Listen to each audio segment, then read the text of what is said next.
Hello guys, Namay Manatad is here. Welcome to my vlog. Good afternoon. Ngayon guys is pupunta kami sa Pangpang-Akog. Maliligo daw kami ng ilog. Tinatawag yun na Pangpang-Akog guys kasi yung ilog nasa gitna ng dalawang matataas na bundok na parang magano. Hindi ko ma-explain guys, basta Pangpang-Akog daw yun. So, let's go guys, tingnan natin.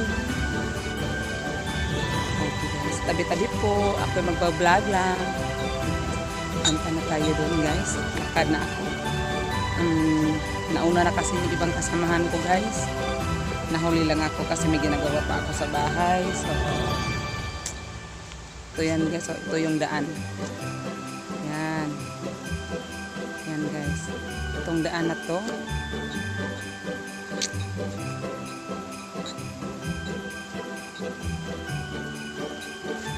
Maputik siya guys kasi malakas ang ulan ng isang araw, hindi pa natuyo yung lupa.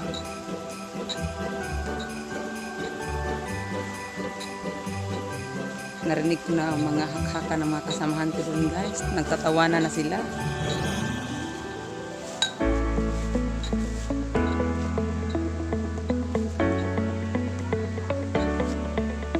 Yan yung asawa ko guys. May dalang red horse. Yan o. Malapit lang siya sa amin guys. I think 500 meters lang ang layo. Yun.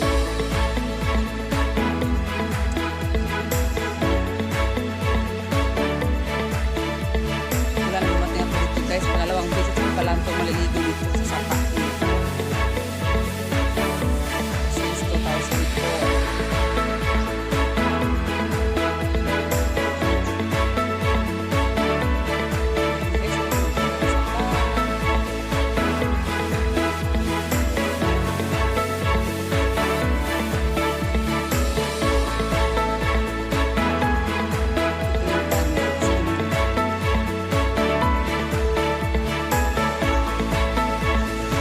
Hello guys, nandito na po tayo sa Pangpang-Akog River.